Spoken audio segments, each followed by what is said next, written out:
Patrick Boyle, welcome back to Hidden Forces. Thank you for having me back. It's so much fun coming on. Yeah, it's great to have you back on, my friend. It's been I don't know, it's been not that long. Well, I guess it's been a bit. You were the last time I saw you would have been in December, I think. Yeah, that sounds right. Yeah, and Right. then probably a year or two before that. So Right. yeah. Yeah. So it's great to and you were last on the podcast, I think, actually in January of this year. So not that long Hmm. ago, but a lot has Yeah. happened since then, and we have a lot to talk about today.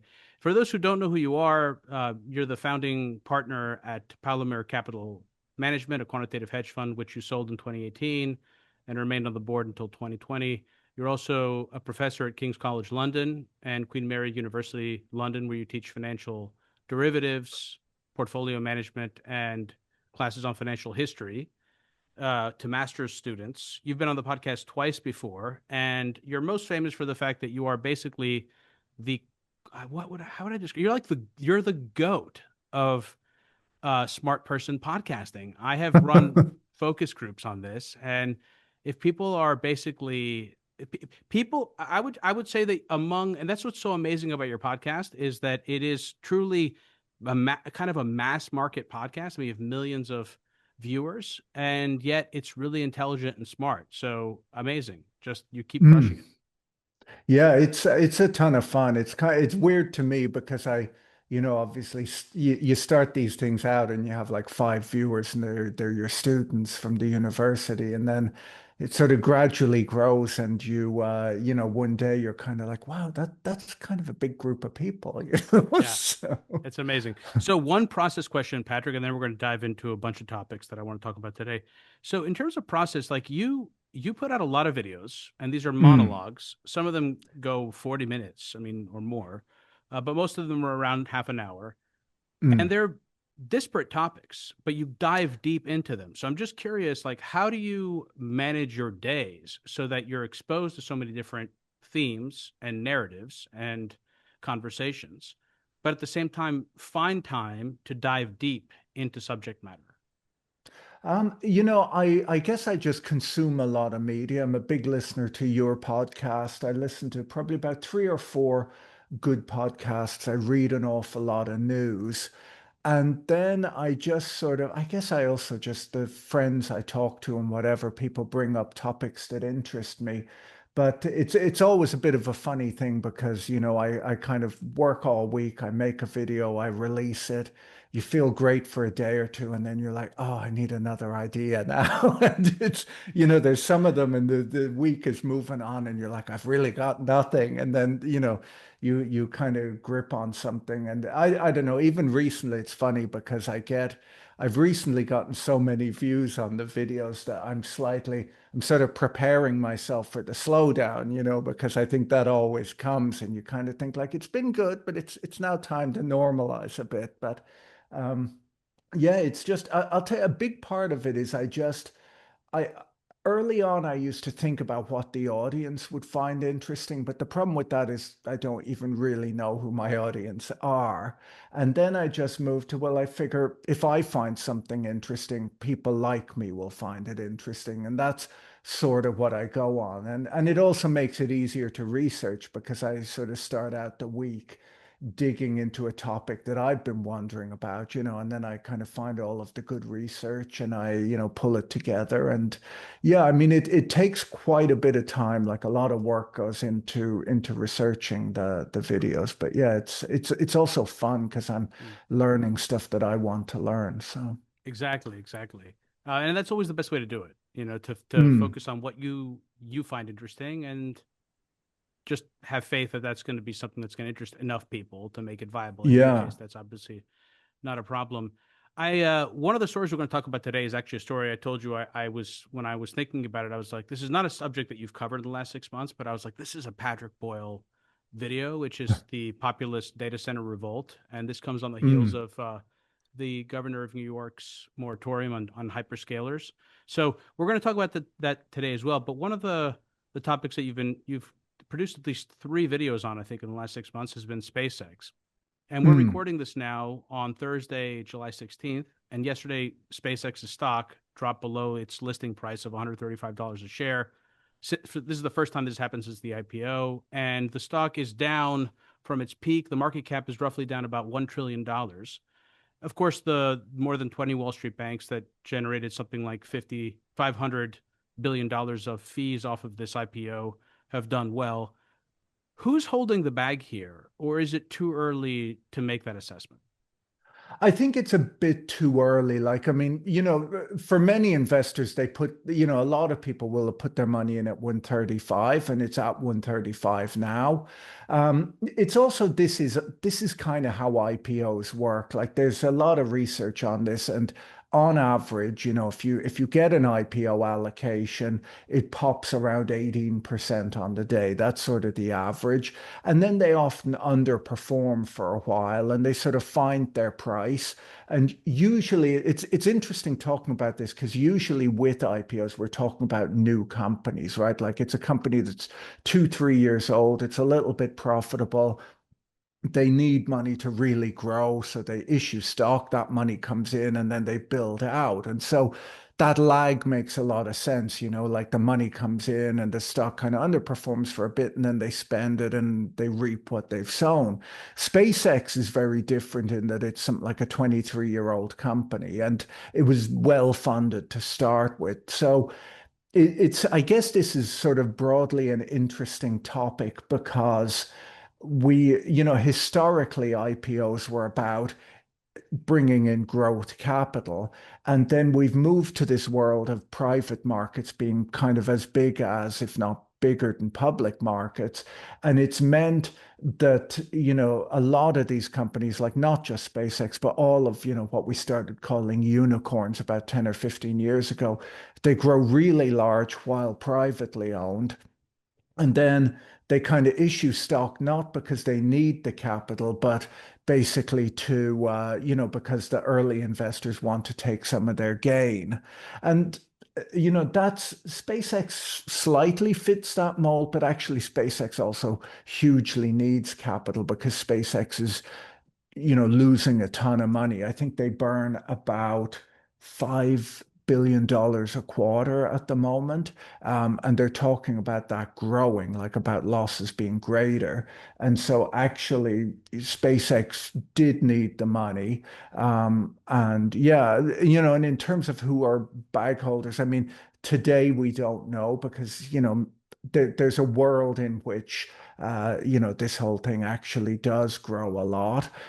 It's not something I would bet on. Like it just sort of seems like the price is so high that to justify the current price would involve such massive growth that I just can't see how that happens. But Oh, so how are these like? Let's take SpaceX for example. How is this being priced? How was it priced at IPO, and what are the core aspects of its business, and what's being used to justify that price?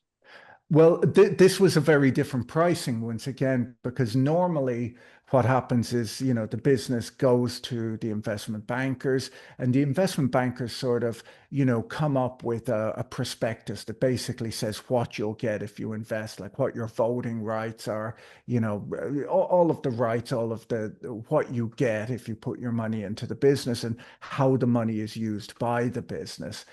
With this one, you got no rights, there's no voting, nothing. And how the banks price this is they come up with that prospectus and then they shop it around the big investors out there, like all of the big mutual funds, hedge funds, whatever. And they say, there's a price range. Where would you be comfortable buying? And they sort of work out where they can issue all of the stock, and that's the price. And then, like I said, it often pops about 18% from that and then drifts down. With SpaceX, Elon Musk just gave them the price. He said it's $135 a share. That makes me the world's first trillionaire. Take it to market, and they did. And the price is, to be clear, it's a shockingly high price for this stock because firstly, it's as we've said, an unprofitable business that's losing a lot of money. That's not awful in that, let's say if there was huge growth and there was like a really profitable business on the horizon, you could understand that. But it was issued at 100 times sales, right? Now, when Google went public, I think they went public at 8 times sales. They were growing more than 200% a year at the time. Facebook was almost a scandal because it went public at 10 times sales, right? So to go public at 100 times sales is insane. And to make it more insane, SpaceX is a very different business than Google and Facebook were at the time, because Google and Facebook were basically, they were software type businesses where, they've built Google and Facebook. People can sign up and use them, and then money comes in, and there, you don't have to hire a huge staff. There's no CapEx really needed other than buying more server space as more customers or more users come on. With SpaceX, there's huge CapEx as they're claiming it's now an enterprise AI company. Um, and so they have to build all these really expensive data centers, buy all these NVIDIA chips. A lot has to happen, a lot of coding. There's also the rocket business, and that's huge. So there's an old story, I think it was Scott McNealy, the CEO of Sun Microsystems back in, I think it was in around 2002, 2003, after, the whole dot-com bubble had burst. And in an interview, he said to someone, you were paying, investors were paying 10 times sales for my company. And he said, that means that if I was able to get rid of all of my staff, get rid of all CapEx and everything, it would still take 10 years of selling products for enough money to come in to give you back your initial investment. That's 10 years. With SpaceX, firstly, the capex is massive, massive, massive, and it would take 100 years, right? And as I said earlier, Google, when they went public at something like 8 times sales, they were growing at 200% a year. SpaceX seems to be growing at about 15% a year, which is, I don't know, it's unimpressive growth. Like if you're paying a multiple for growth, where's the growth? Is amazing. So the other thing about SpaceX that's fascinating, and this is not unique to SpaceX, we saw the same thing with Tesla in the case of Solar City and probably some other companies that I'm not even aware of, where you had basically Musk rolling these companies up into Tesla. The same thing has happened Mm. with SpaceX. SpaceX bought XAI, XAI bought Twitter. The government forced Musk to buy Twitter, which was at a loss essentially. So, how much of SpaceX's business is actually about space? And where is all this money going that it's making? Also, it's a tiny amount. They released one of the slides in their prospectus showed, their total addressable market, and they put down the largest total addressable market like that any business ever has. In that, even Can you tell advertising people is. what a TAM is, just so they know? Well, TAM is total addressable market. Now, this doesn't mean it's what you'll get. It means, like, we'll say, for example, if you entered, Uber was a good example. Like Uber, when they went public, they claimed their TAM was all transportation, like anyone who drives, commutes anywhere, that could be replaced by Uber. Now, obviously, the real TAM was probably the taxi business. And in truth, they're only ever going to get a certain amount of the taxi business. You're not going to own it all. But there's sort of a long history of businesses in Silicon Valley in particular of, Uber is a great example of claiming a massive TAM. But then Elon Musk, like 100x that, in that it basically, like, the total addressable market it's just the entire global economy, essentially. And he's got in there, like, even for advertising on Twitter, the total, it's something like 6 times what Google earns. And it's like, well, no one advertises on Twitter, right? And, there's all this stuff in there. There's stuff like, do you remember he was saying a few years ago that there were going to be point-to-point rocket transportation that would replace I do remember um, that, and that was a very airplanes? that yeah, yeah. You could literally get to That's in Sydney from New there. York in like an hour or less. Yeah. I mean, firstly, like, can you imagine the G forces involved in that and It's essentially a the ballistic. What he pollution and describing was a ballistic missile. yeah, yeah. And I mean, and once again, like the number of rockets that blow up on the launch pad, like you'd have to really improve the safety of a rocket to make it anything like the safety of an airplane. And But considering the fact that they got rid of the Concorde because it wasn't safe enough, Yeah, getting people or over the economical, right? Like the price you could charge, which was massive, still wasn't good enough. There's also, what else is in there? Like, you remember when he said that Twitter would become like a payment service and it would replace, all of the banks. Like a few years ago, I think he said he could take 60% of the business that banks now do as Twitter, where people would, I don't know, kind of like the way in China people tap to pay with right. Ali Express or whatever. Like he claimed Twitter would become that, which once again seems unlikely to me. But there's such a grab bag of unlikely businesses in there that will be hugely profitable and whatever else. And there's the Musk faithful out there, and they believe that. And whenever I sort of bring this up, like I guarantee you, your comments will be filled with people saying never underestimate Elon Musk. And they point at the return that people got on Twitter or on what's it called, Tesla. But you have to remember, Tesla wasn't sold at 100 times sales, right? Like Tesla was sold at probably a fair price for a startup electric vehicle company. And then it grew to, essentially be a meme stock, where its price no longer like it you can't price it as an auto company. Its growth has been negative over the last few years. Like it's a post-growth auto company with really two models of car for sale that they're now claiming is an AI robotics company, despite that not existing. So I mean, Elon is exceptional. He's the best when it comes to consumer product and selling and telling stories in a way that excites the consumer and retail audiences. And he's also created a lot of value. But the question is, mm, for an investor who's buying into this stock, there are real material consequences of the price that you're paying, irrespective of whether the story is sexy or exciting, or Musk has actually delivered on a series of exciting innovations in consumer technology. yeah, this is the thing. Like when people get upset at me and they say, "Well, you're not talking about the business or whatever," it's like, "Well, I am talking about the business, but the price you pay matters, right?" Like for example, if you bought the best apartment in New York City, and if everyone looked at it and said that is without a doubt the best apartment in New York City, but you paid 100 times its fair value for it, forever you could say, I own the best apartment in New York City. It's a great apartment. It's worth a lot. But the problem is if you overpaid on day one, you can't win. Like you cannot win because no matter how much New York apartments go up in value, your one can't keep up with the price you initially paid. Yeah, I had this interview with Howard Marks years ago where he said something. We were talking about the Nifty 50, and he was talking about how people used to say, you can't go broke, you can't uh, you can't lose money buying great companies. He goes, well, what's at what price do you buy them? And that, of course, Yeah. it depends. Um, Even Cisco, which was the sort of like the at the forefront of the internet boom in the 90s, it took like 25 years or something to get your money back if you bought at the peak in 2000. Yeah, and Cisco did, that's a great example because Cisco did everything they were supposed to. They built the infrastructure that is the internet, but the problem was that you paid too much for it. They never went bust. You don't have to claim that these businesses will go bust or that anything will go disastrously wrong.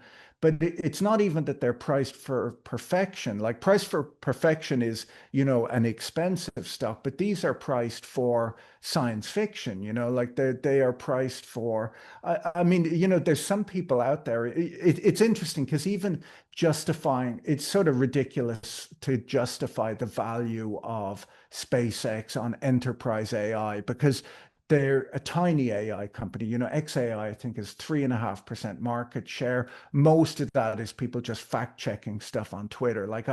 It's very rare to run into anyone who uses Grok for non-Twitter purposes, even though it's probably a somewhat reasonable AI. But it just is not reasonable to think that it's going to own the enterprise AI market, considering, I don't know, anyone you speak to who uses AI within a business is talking about Anthropic, right? Like that's what people seem to use. It doesn't even seem it's going to win the consumer AI business. But the problem is their main business is the rocket business and the satellite business. And the problem is that even if you owned the entire global telecom system, which of course you couldn't because of antitrust issues and whatever, but even if you did, that's not a big enough business to justify paying 100 times sales. So you have to just take a massive thing and say, I'm going to own that. And then you can justify you can try to justify the price. Maybe I'm using Grok incorrectly, but I've tried to use it a number of times and I found it to be totally useless. So I'm guessing there's got to be an issue with how I'm using it. But when it comes to Twitter, I can't even easily find stuff that I tweeted or Well, X I that I think Grok X'd, is whatever the term mostly is. used for generating CSAM, like I don't that's where you're going wrong is you're using it for the purposes of other AIs. Yeah, that's right. I guess I'm comparing it also to the others. So, um, NASDAQ listed SpaceX on the NASDAQ 100 within 15 days of its listing. And the FTSE Russell did the same thing for the Russell 1000. It actually did it in 5 days. How Hmm. unusual is that? Because of course, the implication here is that it then gets included in the in ETFs that track these indices, like the Yes, yeah. QQQ or Russell's Yeah, index. there's a whole bunch of them. Yeah. So that's extremely unusual. Obviously, they had to change the rules for it, right? Because all of these indexes, they have rules of inclusion. It's sort of a funny thing. I know a bit about this because I used to trade index adds and deletes. Like that's one of the early trades I did. And you kind of with some of the ads, you know what's going to be added. With others like S&P, you can kind of you look through the inclusion criteria and you can sort of look at the stocks that are not in the S&P and say these are really likely to be added at the next date. But um, the thing about this is that it's just that there's all this money tracking indexes. And yeah, the whole purpose was to get it in. There's a story, I think Reuters published it, that said that Elon Musk made listing on NASDAQ conditional on this early inclusion. So the old idea was different indexes have different criteria. Like for S&P, they require, I think, I forget what it's 2 years or 2 quarters. They require the business to be sort of steadily profitable for a while. For NASDAQ, they don't, but they did require a 1 year seasoning period. And the reason for that is just that, well, we just discussed it, that when a company goes public, the truth is the investment bankers and those early buyers, they're kind of guessing at like what they think is an okay price for this stock. That's the price they'll take it at. And then, it pops 18%, it generally underperforms for a while as it sort of finds its level and it moves from the kind of people who just wanted it to get that IPO pop into the sort of steady hands that might hold it for a few years. And that is what they call seasoning, where it sort of sits out there for a while and it gets bought and sold and it finds a reasonable price. To do it 15 days after IPO, you've got to understand that everyone who took that IPO, like it's how you get that high IPO price. Because basically, if you took it at 135, you knew you had 3 weeks to hold on to it. And everyone knew there was this huge forced buyer out there, the indexes that were going to take it off of your hands. So, and like I said, it's a whole trade on Wall Street, where basically trading. In fact, I forget, like Millennium, it was in the news recently how much money, like Millennium made billions of dollars just off of this index inclusion. But yeah, it's a big trade, but it essentially, by fast forwarding it, the kind of investor who said, well, I'm not going to pay 135 a share, that's too high. Well, if you said to them, but it'll be banged into the NASDAQ in 3 weeks and you can offload it. And also they changed the weighting rules as well. So normally stocks that had very low floats, that would be recognized. And so they'd have very little representation in the index. With this, they changed it. So it was basically set up that there was this huge buyer out there. And so then even if you looked at it and you said, well, I'm not paying 135 for that, it's like, yeah, but you're out of it in 15 days. It's into an index. And then after that, who cares? The owners then have to deal with it. So So the float refers to the percentage of outstanding shares available for trading. Those have also shrunk. The floats have also gotten smaller for these large companies over Yes, time. that's another thing, and that's really there's a fellow, I think his name's Craig Cobham, who's written a couple of pieces in the FT over the years about this. But basically, usually when companies went public, they issued about 20% of the shares to the public, and it's just gotten smaller and smaller. And there's a bit of an interesting thing because you also have key investors, right? So even when you say if SpaceX issued 5%, a bunch of those shares will have gone to people who have sort of agreed to hold on to their shares, right? So straight away, that a bunch of them will never sell that, right? And um, that is how they're placed. Like if you say to the brokers, if you say, look, if you give me an IPO allocation, I'll promise to hold on for a year, you're more likely to get it than if you say I'm going to flip it on the first day and make my 20% return. And so there's a bunch of sort of key holder investors who are locked in to hold it. And so then even when 5% goes out, like what percentage of this $1 trillion company is trading? It's like, maybe less than 1%. And there's one of the comments in one of my videos said, was from a guy and he said, well, I've been trading crypto for years. This is a crypto game, where you You issue a took the words tiny out of my amount mouth. and yeah. Yeah, well, you took the words out of my mouth. I mean, this is something that we saw in crypto. This is a common Mm, practice of, putting out a very small percentage of shares or tokens, letting the price rise or pump significantly, getting liquidity into the market, and then selling into it. And it feels like a mm. lot of those practices have just now gone mainstream. That crypto was in some Yeah. sense like a sort of a training ground, or a place to experiment, kind of like the Ukraine war for Mm. innovative warfare. But in this case, it's in finance and it's in investing, and we're seeing it now in the broader equity market. So we're also seeing it in prediction. Well, in particular, it was also a way of doing stuff where there's no rules, right? And of course, stuff could happen in crypto that could never happen in, American stock markets. But we've in recent, actually, I thought it was wild. I don't know if you've seen the news about the analyst coverage. All of the banks came out with coverage on SpaceX, which was possibly timed to match the index inclusion date, because they had 25 days while the index inclusion was 15 business days. And so, they roughly lined up with each other and all of them came out with massive, massive, massive price targets, like, $300 a share up to like $1,000 a share for, a money burning business with a few rockets, a bit of satellite internet and grok, right? Like, and let's be serious here.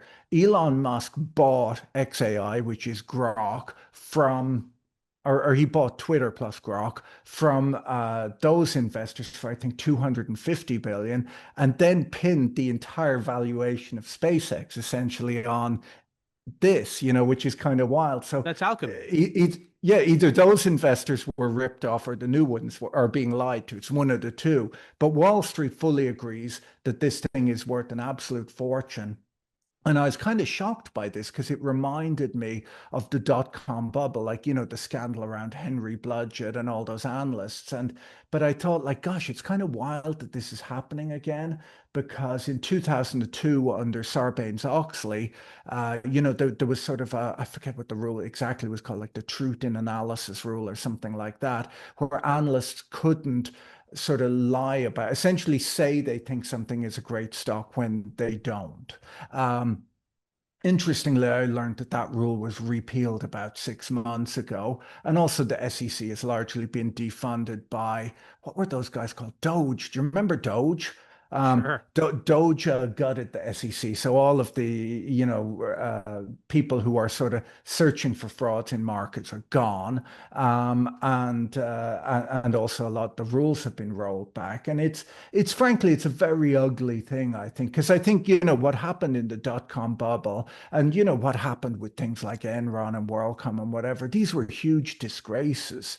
And I would make an argument that the reason that people pay up for American stocks is for rule of law, for good rules, good institutions. And you know when you put your money into an American stock that you'll be, if something goes wrong, you've got the American court system to fall back. You've got like regulators who do not mess around.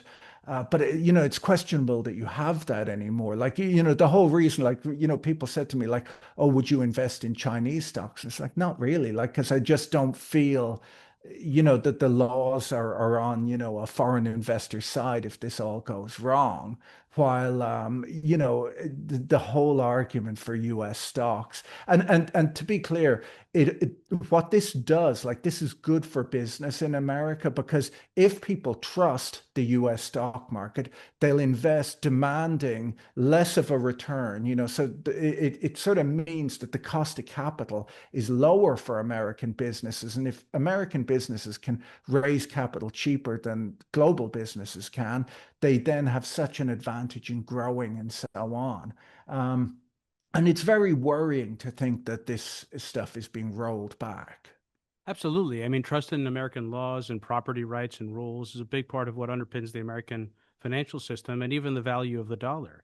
Also, it Yeah. feels like we're in an era where individuals have become increasingly powerful. Like the ability for Musk, for example, to strong arm the NASDAQ or Trump to do what he's able to do as president of the United States speaks to a new kind of populism that I think it's not just something that we see in politics, we see it across the board. What do you think it contributes to that um, degradation in the power of institutions?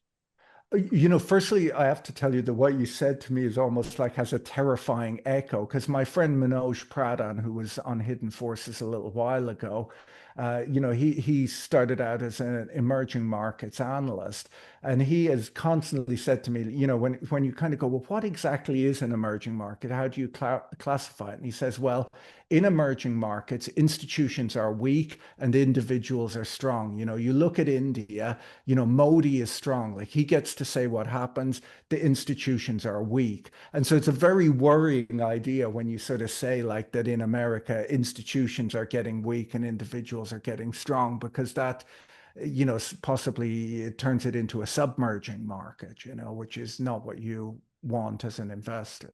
Yeah, Manoj is great. Both he and Charles Goodhart separately have been on the podcast. They wrote a book together. Then Manoj wrote a second one. Actually, they co-authored the second one, but as I understand it, Manoj is the lead author. He was also at our recent London dinner, and you, of course, have been to Mm. many of those dinners. I think that if I were to pin it on anything, it would be an erosion of trust. I think the public, the loss of trust, generally speaking, by the public, is what has driven. It has been the primary driver of the eroding power of institutions, and what Mm. fills that gap somewhere. Somebody has to fill that gap. Yeah. Power fills gaps, and the powerful that are filling these gaps are individuals I with think I great think this oratory is and who can compel audiences. Yeah, I think this is true. And I would argue that a lot of this, because also it's a global thing. Like obviously we talk a lot about America because that's probably, you and I live a lot in America and, a lot, the audience are American, I would imagine. But around the world, we've seen this exact same thing happening. And I feel there's a good argument that a lot of this occurred in the global financial crisis in 2007, 2008, when there were bailouts that just distinctly didn't feel fair. And that's even when we saw the birth of things like crypto. It was all the Occupy Wall Street movement. I guess there were two things. There was Occupy, and the other one was the Tea Party. And it was two versions of just really not trusting that the people in positions of power were exercising their power in a fair manner. And I do think that that's also very true. Like, I mean, a lot of the way the bailouts worked, they were deeply unfair to individuals. People were losing their homes and the banks were being bailed out. It wasn't right. It's so interesting looking back at that time. Another thing that happened concurrently was a rise in the self-awareness of the crowd. I mean, there were a lot of books that were being written at that time about the power of crowds. Crowdsourcing was a thing.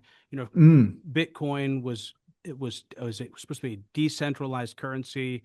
And so I feel like part of what's happened here is that the crowd became more powerful, But at the end of the day, someone had to lead it. And in the Yeah. social media era and in this era of decentralized media, people like Musk and Trump who are very good at commanding that medium have been able to Mm. use it to exercise power. And I think that and by the way, it's not just those folks. I mean, I use those because they come easily top of mind, but actually you see this across the board. The people that are most successful in politics today are primarily influencers. And Yes. in some sense too, you wonder really, and Trump is another great example of this. So is Ocasio-Cortez.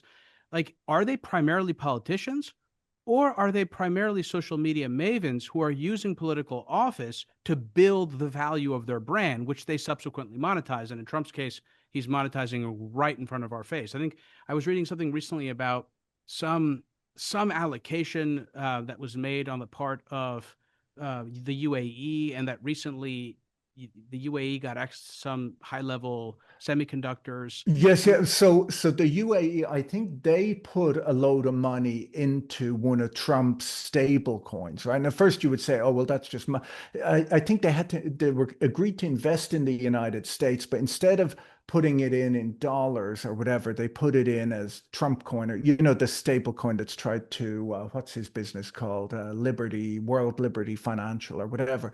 Now, at the time, that stable coin was tiny, like non-existent, and they put a big chunk of money into it. But the thing is that valuable? It's hugely valuable, because if you put it in and you leave it there, Liberty Financial get to put that money in treasury bonds and earn, 4.5% a year every year on billions of dollars. Like it's a massive, you could pretend that no transfer of value occurred. It's like, oh, it's a stable coin. It's like a bank deposit or whatever. And it's like, no, they get no interest, and the people running that stable coin bang it into treasury bonds or whatever they want to, and get to earn a solid steady return year after year on it. So and then suddenly various approvals occur and so on. Yeah. yeah, I had something that was coming to my mind that I wanted to ask, and it escapes me at this moment, but I'm sure it'll come back to me.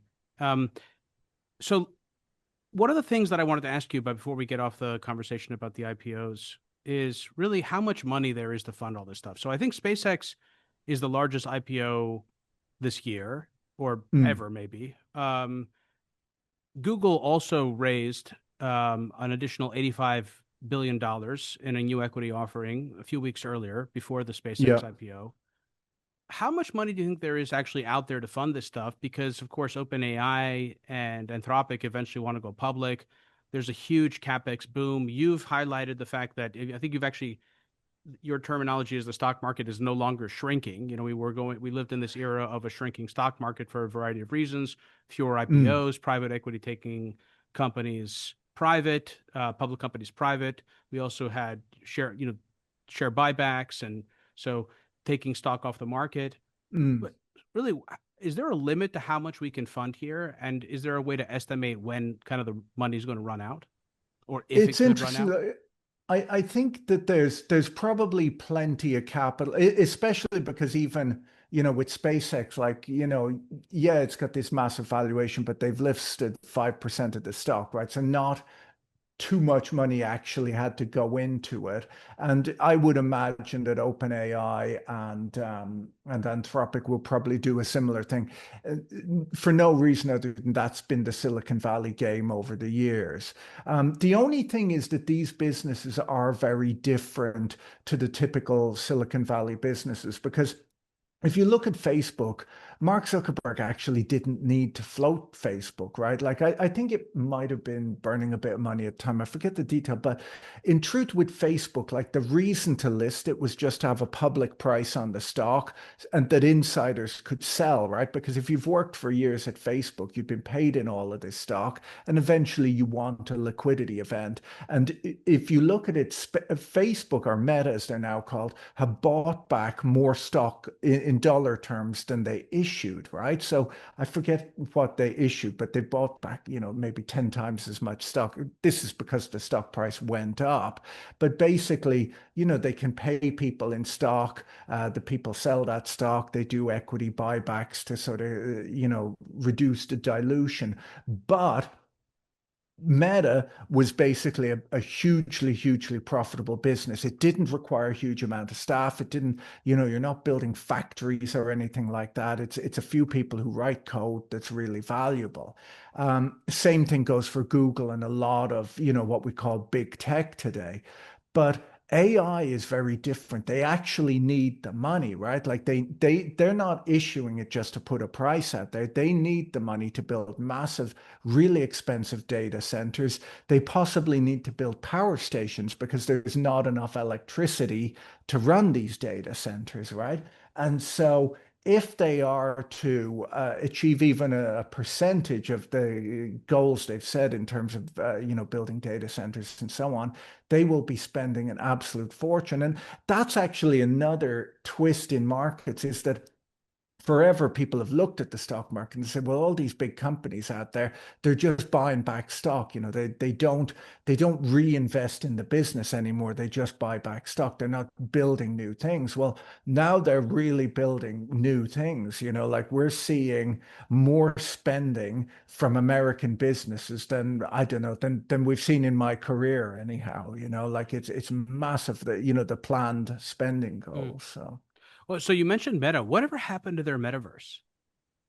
Oh, so that I think they actually might have wrapped it up entirely recently. That was they burned $88 billion on that, and Doing what? Spent? Where was the money spent? like I think it was all just spent on coding up all of the nonsense stuff. Like it's kind of wild to think through, how you spend I 88 feel like billion this is like dollars, one of those but. projects where like Mark came up with it. He was like super passionate about it, and no one told him no, or no one felt comfortable telling Yeah. him no, and he had to burn a certain amount before he figured out that he couldn't keep doing it. Yeah, I think there just is a point at which no one turns up to, play your game and you have to, wrap it up. But the funny thing about that is that it's once again like Facebook was a bit of a scandal at the time they went public because they didn't give votes, they gave Zuckerberg the super voting shares. They didn't give votes to regular investors, and it made Zuckerberg unfireable. And then we saw like with a normal CEO, the shareholders might have stepped in and said, "Look, we've got to stop this. You're overspending. No one's interested in this. It's not working. No one wants to wear VR headsets. Like this is madness." But Zuckerberg got to build his Cybertruck. So Well, it goes back to what we were talking about with the empowerment of individuals. Some of this yeah. is warranted. I mean, I've had Sebastian Malaby on the show, I think 3 times now. The first time to talk about his biography of Alan Greenspan, the second time to talk about his history of the venture capital industry, and the most recent time for his biography of Demis Hassabis, the founder of DeepMind.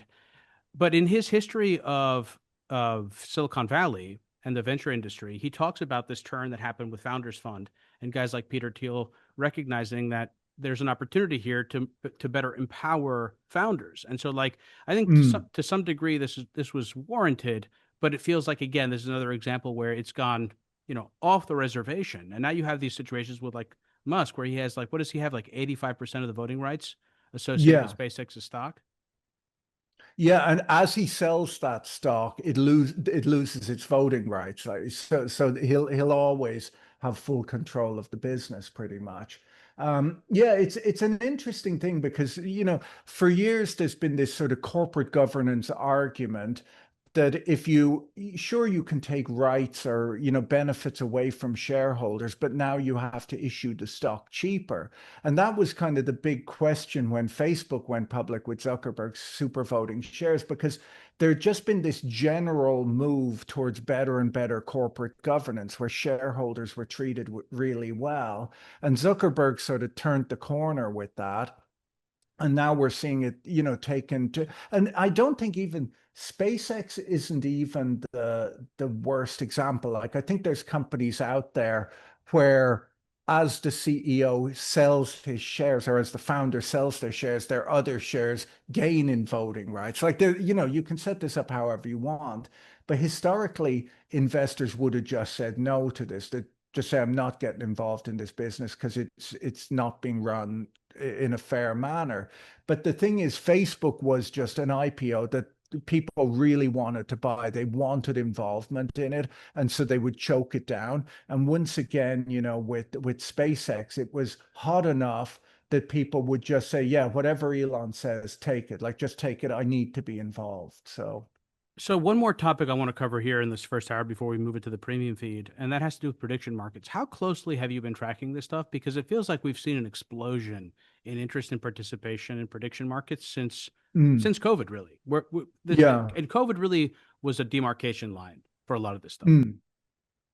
Yeah, well, it is something that I've paid attention to it for years. Like I kind of often talk to my students about it and whatever, but it was always a tiny, tiny little thing. It was kind of a quirky experiment. I forget the initial rules.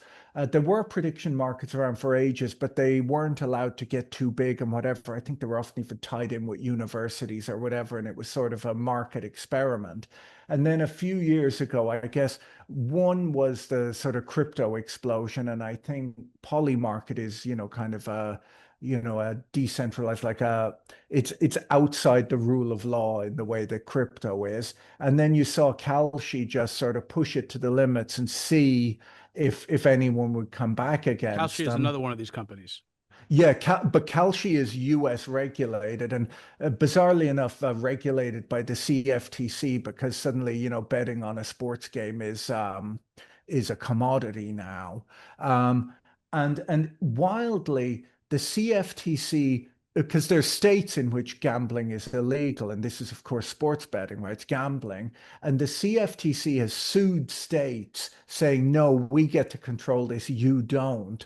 Largely, I just think it's because the guy running the CFTC is very much aligned with certain directors of both of those firms and so on. What do you think has been the primary driver of investor interest in these markets? Oh, I mean, it's just gambling, right? Like, because you've got to remember, like, when these guys talk about it, like Kalshi and Polymarket, they sort of talk about it, prediction markets, betting on events, and it sort of allows, we'll say, even better polls on elections or whatever.